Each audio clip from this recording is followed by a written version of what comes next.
ক্যারিয়ারে বেশ কিছুদিন লিওনেল মেসির সঙ্গে পিএসজিতে খেলেছেন কেলিয়ান এমবাপ্পে। ফরাসি ফরোয়ার্ড এরপর পিএসজি ছেড়ে পাড়ি জমিয়েছেন রিয়াল মাদ্রিদে। অন্যদিকে লিওনেল মেসি ইউরোপ ছেড়ে চলে গেছেন এমএলএস-এর দল ইন্টার মায়ামিতে। আর্জেন্টাইন ফরোয়ার্ডের সঙ্গে পিএসজিতে ক্যারিয়ারের ওই সময়টা কেমন ছিল কেলিয়ান এমবাপ্পের, লিওনেল মেসিকে দেখে কেমন অনুভব হয়েছে তার, সে বিষয় নিয়ে এবার গণমাধ্যমে কথা বলেছেন রিয়াল মাদ্রিদের এই ফরাসি ফরোয়ার্ড।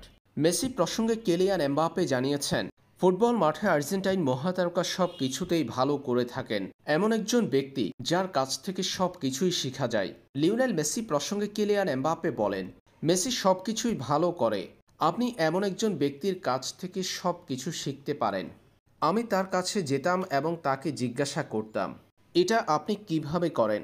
লিওনেল মেসির সঙ্গে এভাবে প্রতিনিয়ত পিএসজিতে কথা বলতেন কেলিয়ান এমবাপ্পে, পরামর্শ নিতেন ফুটবল মাঠের বিভিন্ন বিষয় নিয়ে। আর্জেন্টাইন মহাতারকাও কেলিয়ান এমবাপ্পেকে বিভিন্ন বিষয়ে পরামর্শ দিতেন, পাশাপাশি ফুটবল জ্ঞান নিয়ে চর্চা হতো দুজনের মাঝে। লিওনেল মেসির কাছ থেকে ফুটবল জ্ঞান অর্জন করেছেন কেলিয়ান এমবাপ্পে। পিএসজির ওই সময়টাই আর্জেন্টাইন মহাতারকার সঙ্গে ফুটবলীয় বিষয় নিয়ে বেশি আলোচনা হতো কেলিয়ান এমবাপ্পের। ফরাসি ফরোয়ার্ড রিয়াল মাদ্রিদে যোগ দেওয়ার পর গণমাধ্যমে দেয়া সাক্ষাৎকারে মেসি প্রসঙ্গে এমন চাঞ্চল্যকর তথ্য তুলে ধরেছেন।